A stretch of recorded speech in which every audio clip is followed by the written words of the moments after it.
Salam untuk kita semuanya.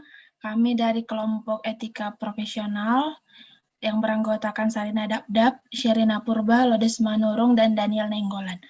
Adapun topik yang menjadi case study yang pertama pada diskusi kali ini yaitu mengenai The Challengers Disaster. Nah, pada kesempatan kali ini, diskusi akan dilakukan berdasarkan suatu narasi yang akan kami bacakan secara bersama-sama. Nah, adapun yang menjadi narasi tersebut berisikan seperti ini. Pada malam hari tanggal 27 Januari tahun 1986, sebuah telekonferensi dilakukan untuk persiapan peluncuran roket Challenger. Telekonferensi ini dilakukan antara perusahaan Morton Thiokol, sebuah perusahaan kontraktor, untuk pembuat roket dengan Marshall Space Flight Center. Telekonferensi ini dipenuhi dengan ketegangan. Engineer perusahaan Morton Thiokol menyampaikan rekomendasinya untuk membatalkan peluncuran Challenger Space Shuttle besok pagi. Rekomendasi mereka ini didasarkan pada kekhawatiran mereka terhadap kemampuan O-rings untuk menutup sistem bahan bakar pada kondisi temperatur yang rendah. Pimpinan O-rings Engineer, Roger Boisjoy, adalah orang yang paling mengerti tentang permasalahan ini. Lebih dari 1 tahun sebelumnya, ia telah memperingatkan koleganya tentang potensi masalah ini dapat berakibat fatal. O-rings merupakan bagian dari sistem pengunci antar bagian pada sistem pendorong roket. Jika sistem ini kehilangan kemampuan elastisitasnya, maka akan terjadi kegagalan dalam sistem penguncian. Akibatnya, gas dengan temperatur yang tinggi akan keluar dan kemudian membakar bahan bakar yang terdapat dalam tangki roket dan menghasilkan ledakan yang sangat berbahaya.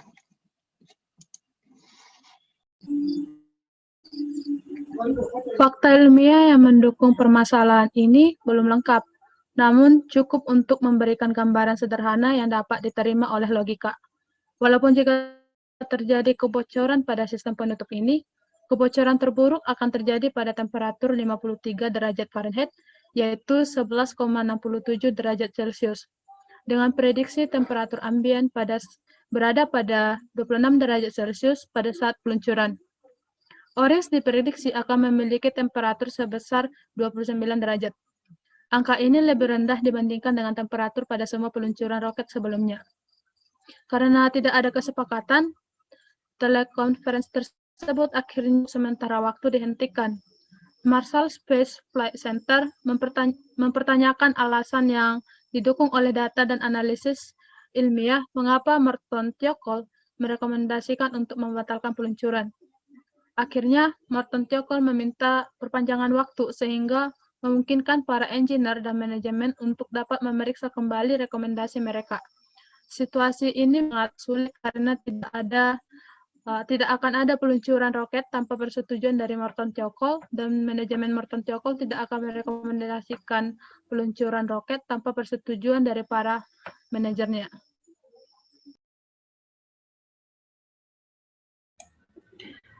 Gerald Mason, Senior Vice President di Morton Thiokol, sangat mengerti bahwa National Aeronautics and Space Administration atau NASA sangat menginginkan peluncuran ini dapat berlangsung dengan sukses. Dia juga tahu bahwa perusahaan Morton Thiokol juga membutuhkan kontrak baru dengan NASA dan sebuah rekomendasi yang tidak merekomendasikan peluncuran Challenger dapat saja merugikan perusahaan ini dalam mendapatkan kontrak selanjutnya dari NASA. Akhirnya, Mason mendapati bahwa teknik yang ada tidak bisa menyimpulkan apakah prediksi tentang O-rings benar atau salah dalam potensinya untuk menyebabkan terjadinya ledakan. Para engineer juga tidak dapat memberikan gambaran berapakah angka temperatur yang tepat sehingga dapat dikatakan bahwa peluncuran ini tidak akan berhasil. Mereka belum dapat menemukan bagaimana hubungan antara temperatur, kemampuan elastisitas, dan kecenderungan mereka untuk menjadi konservatif dan serius isu tentang keamanan sistem O-rings. Telekonferensi kemudian dilanjutkan dengan Space Center dan keputusan harus segera dibuat. Mason kemudian memanggil Robert Land sebagai supervisor engineer dan berkata, "Take off your engineering hat and put on your engineering management hat." Setelah itu, ternyata keadaan untuk tidak merekomendasikan peluncuran roket menjadi berbalik arah. Morton Thiokol merekomendasikan untuk melakukan peluncuran esok hari. Roger Boisjoli sangat tidak terima dengan keputusan yang diambil oleh engineer tersebut. Ia tidak ingin menjadi bagian dari sesuatu yang dapat menimbulkan kecelakaan dan kematian. Seharusnya ia tidak perlu lagi ikut campur lebih dalam. Tapi bagaimanapun juga, Boisjoli bukan hanya seorang penduduk yang sangat peduli dengan keselamatan, ia juga adalah seorang engineer. Ini adalah professional judgment bahwa sistem O-rings tidak dapat dipercaya keandalannya dalam kondisi seperti ini. Sebagai seorang engineer, ia memiliki tanggung jawab moral untuk menjaga keselamatan dan kesehatan masyarakat, dan ia juga telah menunjukkan tanggung jawab ini kepada para astronot yang ikut dalam misi penerbangan Challenger esok hari. Boisjoli juga tidak sependapat dengan kalimat "take off once engineer head" dalam kondisi apapun juga. Tapi engineering adalah sumber dari kebanggaan dan keyakinan. Dan hal ini terkait juga dengan tanggung jawab moral. Ia percaya bahwa sebagai seorang engineer, ia memiliki tanggung jawab moral untuk memberikan keputusan teknis dan untuk menjaga keselamatan publik. Oleh karena itu, ia melakukan perlawanan terakhir untuk tetap tidak merekomendasikan peluncuran roket dengan menunjukkan bahwa ada masalah pada temperatur rendah di sistem O-rings kepada manajemen Thiokol.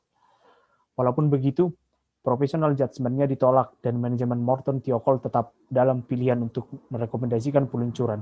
Esok harinya, hanya 73 detik setelah peluncuran, pesawat Challenger meledak dan menewaskan 7 orang yang ikut dalam pesawat tersebut. Kecelakaan ini merupakan tragedi yang tidak hanya merenggut nyawa manusia, tapi juga menghancurkan peralatan yang bernilai jutaan dolar dan menghancurkan reputasi NASA. Demikian isi dari narasi tersebut, maka diskusi akan dilanjutkan dengan menjawab beberapa pertanyaan yang akan dimulai oleh teman Sari. Berikut merupakan pertanyaan pertama hasil dari kasus The Challenger Disaster. Pertama yaitu, apakah kasus ini berkaitan dengan masalah profesionalisme dan kenapa? Sebelum kita lebih jauh lagi, terlebih dahulu kita menelaah terlebih dahulu apa itu profesionalisme. Profesionalisme merupakan komitmen para anggota suatu profesi untuk meningkatkan kemampuannya secara teknis. Profesionalisme sebuah sebutan yang mengacu kepada sikap mental dalam bentuk komitmen dari para anggota suatu profesi untuk senantiasa mewujudkan dan meningkatkan kualitas profesi mereka. Dan menurut saya kasus The Challenger Disaster ini sangat berkaitan dengan masalah profesional.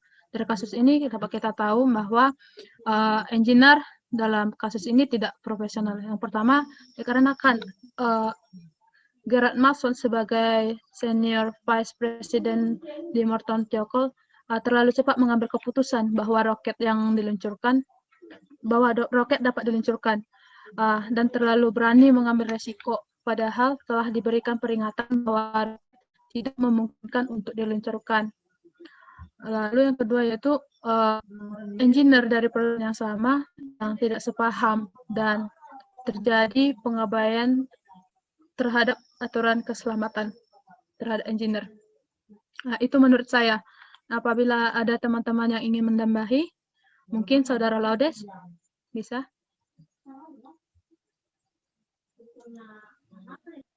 Terima kasih untuk kesempatannya.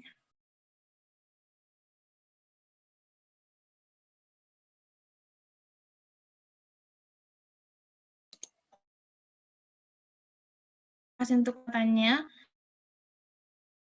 Definisi dari teman Sari berikan tadi mengenai profesionalitas itu saya menggarisbawahi bahwasannya ada kata kemampuan dan komitmen.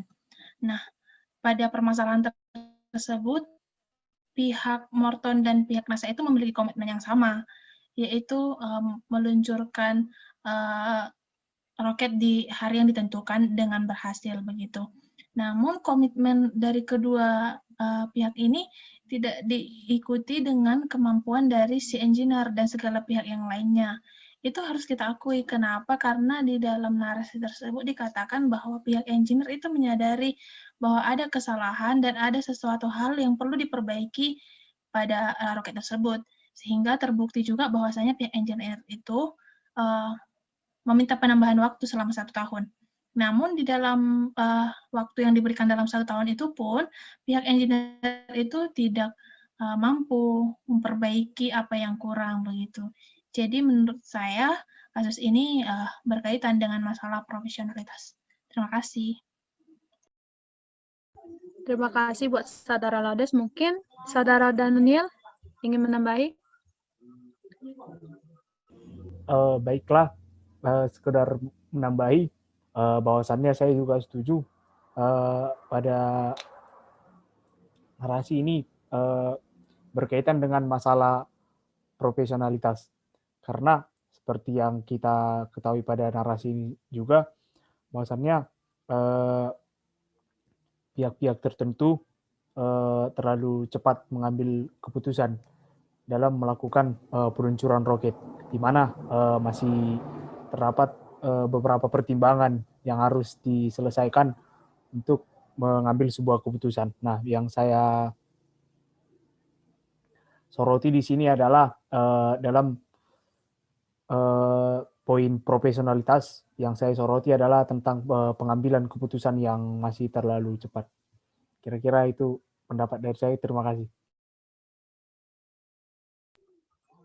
Terima kasih, Daniel. Mungkin Saudara Sherina juga ada yang ingin tambahi?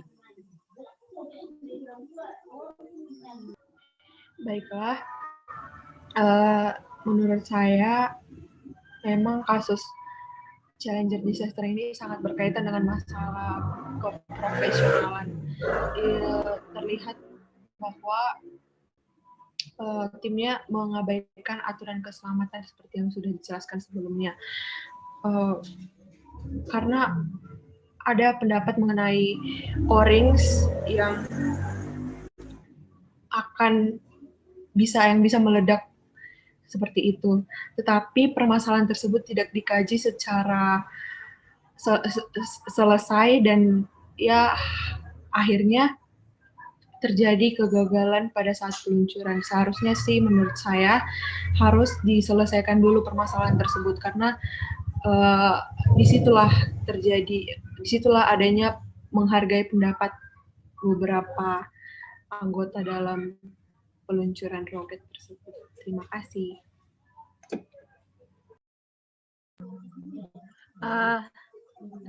Terima kasih buat tanggapannya teman-teman.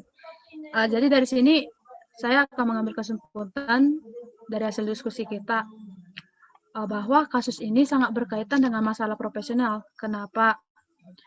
Seperti yang kata tadi, terjadi komitmen untuk menyelesaikan si proyek untuk peluncuran proyek NASA. Namun ada masalah, namun tidak dapat diselesaikan dan mereka terlalu cepat mengambil keputusan. Dari sini tidak profesional karena terlalu terburu-buru mengambil keputusan. Lalu yang kedua tadi kurang menghargai pendapat orang lain dan terlalu mengabaikan aturan keselamatan. Begitu menurut saya. Dan untuk pertanyaan selanjutnya akan dilanjutkan oleh teman saya, Sherina. Terima kasih. Baiklah, di sini saya akan melanjutkan pertanyaan 2. Adapun pertanyaannya adalah, sebutkan apa saja aspek yang menyebabkan dan berpengaruh dalam permasalahan tersebut. Jadi, aspek yang menyebabkan dan berpengaruh dalam permasalahan Challenger disaster ini antara lain. Yang pertama itu mengabaikan kode etik engineer. Mengapa demikian? Karena dalam kode etik engineer itu seharusnya seorang engineer itu harus menjunjung tinggi keselamatan, kesehatan, dan kesejahteraan anggota.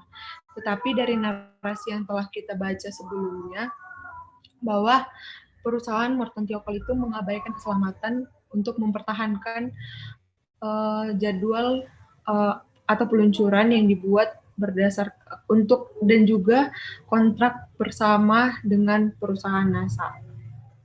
Yang kedua itu mengabaikan profesionalitas kerja.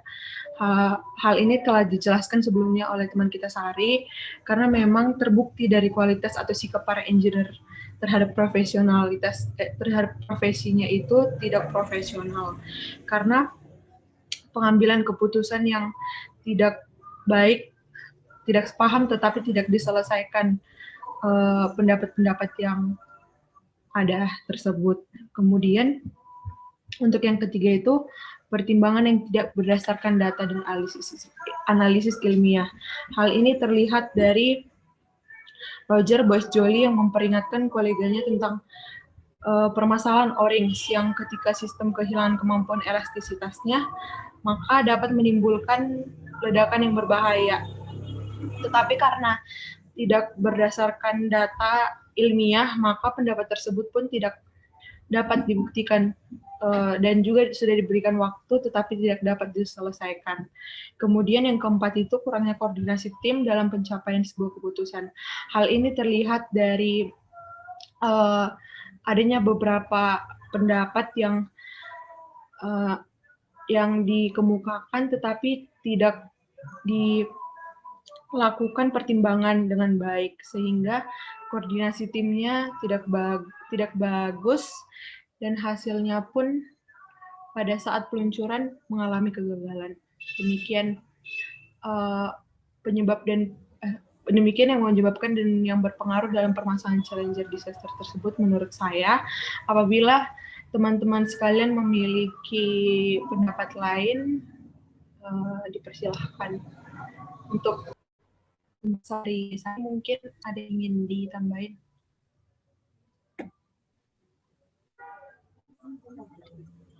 Terima kasih buat kesempatannya. Menurut saya, ini aspek yang menyebabkan dan berpengaruh dalam permasalahan tersebut yaitu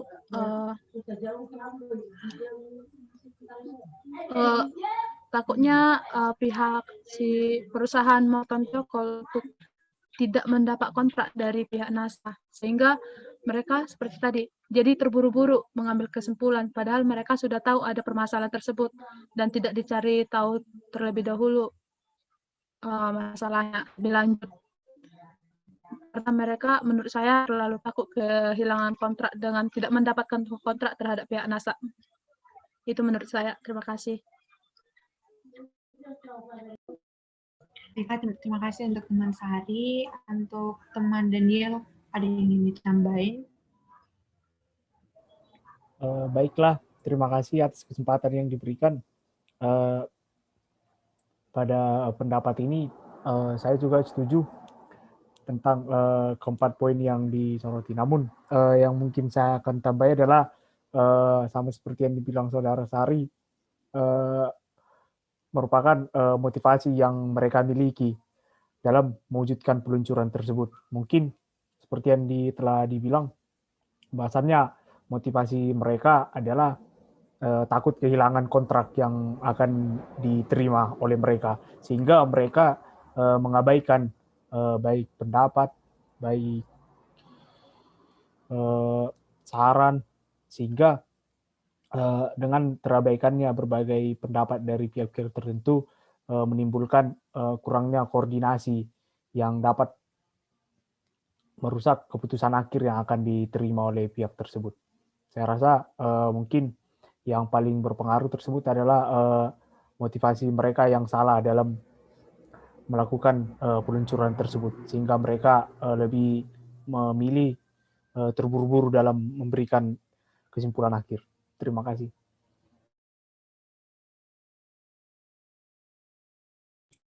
Terima kasih untuk teman Daniel. Untuk teman Laudes mungkin ingin ditambahin atau lanjutkan? Terima kasih untuk kesempatannya. Hal utama yang mungkin menjadi penyebab dan berpengaruh dalam permasalahan yang ada itu adalah mengenai kemampuan, begitu. Ketika mereka mencapai suatu keputusan, namun kemampuannya tidak mengikuti atau tidak memadai, maka permasalahan tidak dapat dihindari.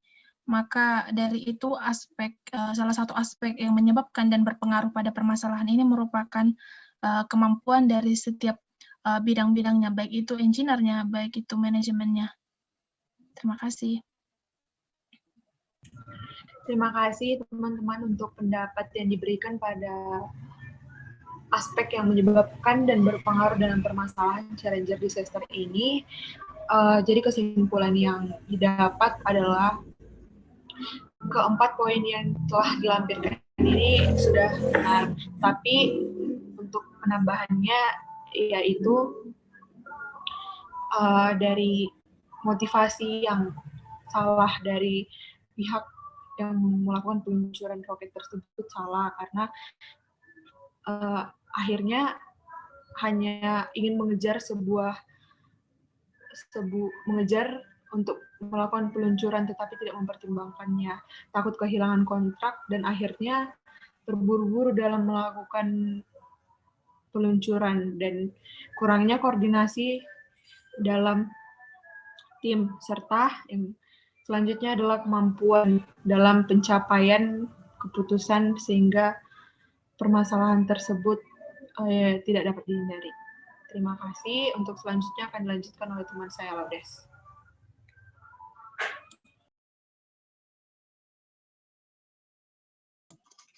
Untuk diskusi selanjutnya yaitu pertanyaan yang ketiga mengenai apa kaitan permasalahan tersebut dengan profesi sebagai seorang engineer. Pada kesempatan kali ini, itu kita akan membahas mengenai apa itu profesi terlebih dahulu. Nah, profesi itu merupakan bidang pekerjaan yang dilandasi pendidikan keahlian, baik itu keterampilan, kejujuran, dan sebagainya. Dan itu akan dipelajari secara khusus dan tertentu. Setiap profesi memiliki kode etik masing-masing yang melandasi setiap tindakan yang mewakili suatu profesi. Nah, pada diskusi ini kita akan membahas mengenai profesi sebagai seorang engineer. Nah, saya akan menunjukkan kode etik dari engineer. Yang pertama itu engineer harus menjunjung tinggi keselamatan, kesehatan, dan kesejahteraan mereka, mengeluarkan pernyataan publik hanya dengan cara harus setiap memberi kerja atau klien sebagai agen atau wali yang setia, dan kemudian engineer harus menghindari tindakan penipu. Nah, pada permasalahan yang telah ada itu, menurut saya itu profesi sebagai seorang engineer itu benar-benar sangat berkaitan. Mengapa saya mengatakan begitu? Pada kode etik dan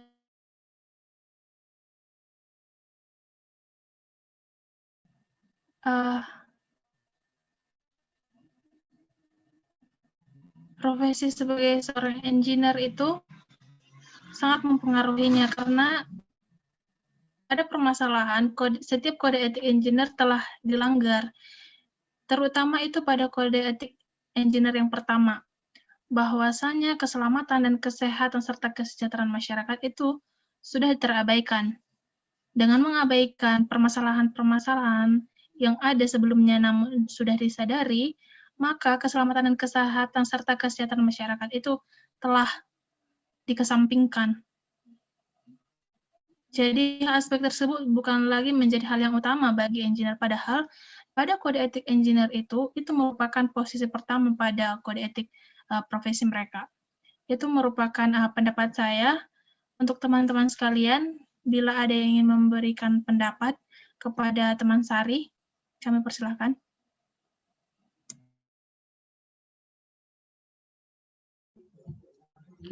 Terima kasih buat kesempatannya, Saudara Laudes. Apa kaitan permasalahan tersebut dengan profesi sebagai seorang engineer? Menurut saya, seperti yang disampaikan Saudara Laudes tadi mengenai kode etik. Yang pertama yaitu kode etik yang menjunjung tinggi keselamatan. Namun, dalam narasi tersebut kita tahu bahwa pihak Morton Theater itu sedikit mengabaikan tentang kode etik menjunjung tinggi keselamatan ini, yaitu dengan membiarkan dilakukannya peluncuran. Yang kedua yaitu juga untuk yaitu profesional itu yaitu untuk kepentingan bersama, bukan untuk kepentingan pribadi. Dan juga seperti yang dijelaskan sebelum-sebelumnya bahwa ini seperti mereka takut kehilangan kontrak seperti itu, maka dilanjutkan peluncuran. Menurut saya itu jadi mementingkan kepentingan pribadi, bukan kepentingan bersama. Seperti itu. Terima kasih. Terima kasih untuk teman Sari. Selanjutnya kita dengarkan pendapat dari teman Sherina. Baiklah, menurut saya tentang kaitan permasalahan challenger di sektor tersebut dengan profesi seorang engineer.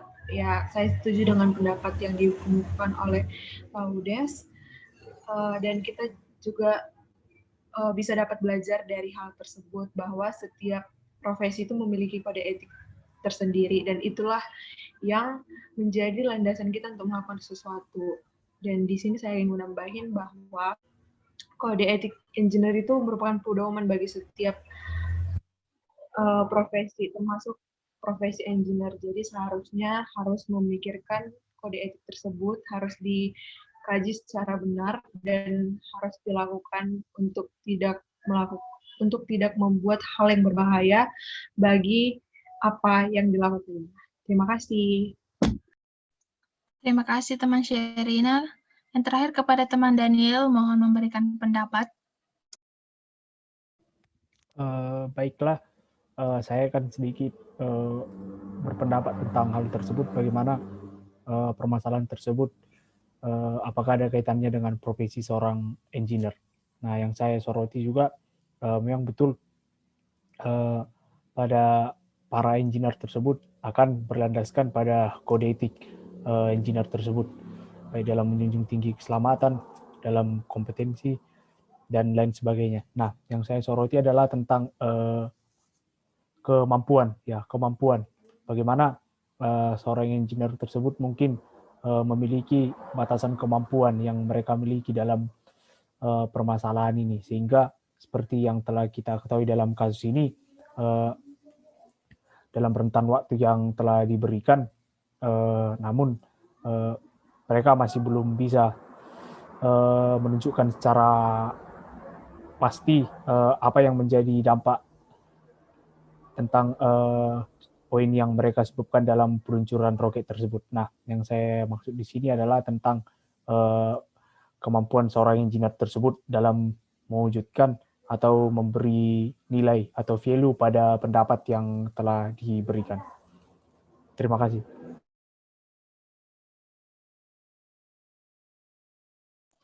Oke, terima kasih untuk teman-teman sekalian atas pendapatnya. Saya sudah menyimpulkan dari semua pendapat yang ada, yaitu yang pertama mengenai menjunjung tinggi keselamatan yang mungkin sedikit terabaikan begitu pada permasalahan ini. Ada juga pendapat yang mengatakan bahwasanya profesi seorang engineer itu mungkin memiliki batasan dalam melakukan proses kerjanya, begitu. Ada juga yang memberikan pendapat yaitu mengenai suatu profesi itu juga harus berjalan berdasarkan kode etik yang telah disepakati sebelumnya. Nah, kode etik tersebutlah yang akan menjadi pengarah untuk setiap profesi itu berjalan dengan semestinya. Untuk setiap profesi memiliki kepentingan atau tujuan bersama begitu. Ini bukan hanya kepentingan perseorangan atau pribadi, sehingga dalam pengambilan keputusan juga harus melibatkan semua bagian begitu, sehingga mencapai suatu kesepakatan. Dan untuk batasan dari seorang engineer dalam melakukan kerja mungkin ya diperbaiki dengan melakukan perbaikan-perbaikan yang mendukung, mungkin akan dibahas di pertanyaan selanjutnya. Akan dilanjutkan oleh teman Daniel. Kemudian pertanyaan yang keempat adalah apa rekomendasi kalian agar tidak terjadi hal yang sama ini di masa depan? Nah, berdasarkan studi kasus tersebut, ada beberapa hal yang dipaparkan pada perayaan tersebut, yakni menunjukkan profesionalisme dengan menghargai pendapat dari pihak lain. Seperti yang kita ketahui, adanya berbagai pendapat dari berbagai pihak-pihak tertentu yang menentang, bahkan pro dengan peluncuran roket tersebut. Namun, seperti yang kita telah baca, bahwasannya masih ada pendapat-pendapat yang masih belum dihargai, sehingga kesimpulan yang diperoleh pun masih berdasarkan pendapat-pendapat tertentu. Kemudian mengambil keputusan akhir berdasarkan kesepakatan bersama. Nah, berdasarkan poin 1 tersebut, nah di sini adalah bagaimana keputusan akhir yang akan diperoleh tersebut berdasar pada kesepakatan bersama dari seluruh tim, sehingga keputusan tersebut menjadi keputusan yang sudah betul-betul diterima dari berbagai pihak. Kemudian tidak sepele dengan hal-hal sederhana. Nah, hal tersebut dapat kita lihat baik dalam tidak menghargai pendapat, kemudian tidak mengambil keputusan secara bersama. Kemudian yang terakhir adalah tidak terlalu terburu-buru dalam mengambil sebuah keputusan. Nah, dalam hal ini kita dapat melihat bahwasannya dalam kasus ini pihak-pihak tertentu seperti yang telah dijelaskan, adanya berbagai motivasi-motivasi yang mungkin terbilang salah dalam hal ketakutan atau ya takut akan kontrak yang akan tidak berjalan sesuai dengan yang mereka harapkan, sehingga mungkin keputusan yang dibuat terlalu terburu-buru, sehingga keputusan yang terlalu terburu-buru tersebut akan mengabaikan beberapa aspek-aspek penting yang akan terjadi di kemudian. Nah, berdasarkan rekomendasi yang telah dipaparkan pada slide tersebut, ini merupakan rekomendasi yang saya berikan. Kemudian saya akan memberikan waktu kepada rekan-rekan untuk memberikan pendapat, saran, atau masukan terkait rekomendasi kalian agar kesalahan atau hal yang terjadi ini tidak lagi terjadi di masa depan. Saya berikan kesempatan kepada saudari Sherina.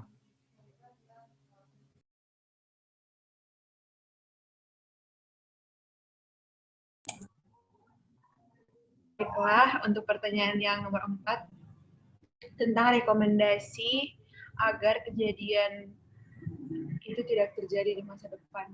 Ya, menurut saya untuk rekomendasi yang telah dipaparkan sudah baik. Dan untuk poin yang ketiga, saya ingin menambahin bahwa memang dalam pengambilan keputusan itu tidak boleh menyepelekan hal-hal sederhana. Terlihat dari pengambilan keputusan pada saat peluncuran itu banyak sekali hal yang masih belum rampung untuk diselesaikan, sekiranya untuk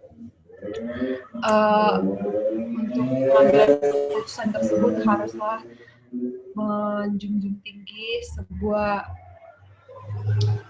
harus merampungkan semua pendapat-pendapat yang ada, seperti itu. Mulai dari kerusakan, mulai dari material yang digunakan maupun kerusakan-kerusakan pada peluncuran roket tersebut, seperti itu. Terima kasih.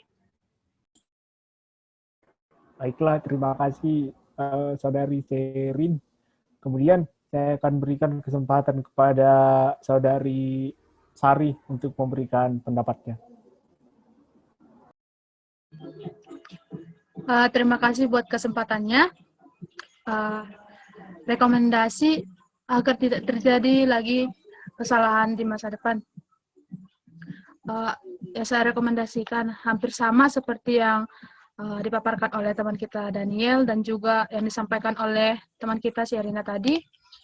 Menurut saya mencari tahu kembali jika terjadi masalah, mencari tahu kembali apa masalah dan menyelesaikan masalah terlebih dahulu itu sangat baik, sehingga tidak terlalu terburu-buru dalam mengambil keputusan. Dan yang terakhir yaitu seperti yang dipaparkan sebelumnya, yaitu tidak termotivasi ke arah yang salah. Udah, seperti itu saja menurut saya rekomendasi yang perlu ditambahin. Terima kasih.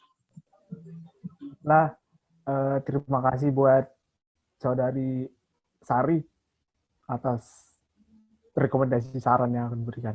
Kemudian yang terakhir saya berikan mungkin pendapat dari Saudari Lodes. Silakan. Terima kasih untuk kesempatannya. Untuk hal yang mungkin bisa saya rekomendasikan itu mengenai poin yang kedua untuk segera menambahi, yaitu mengambil keputusan akhir berdasarkan kesepakatan bersama. Seperti yang sudah kita diskusikan sebelumnya, bahwasanya suatu tujuan itu merupakan kepentingan bersama, bukan kepentingan pribadi. Itu benar. Dan kesepakatan bersama itu memang penting, namun dalam mengambil kesepakatan yang bersama itu juga harus diikuti dengan kualitas dan kemampuan yang memadai juga, begitu.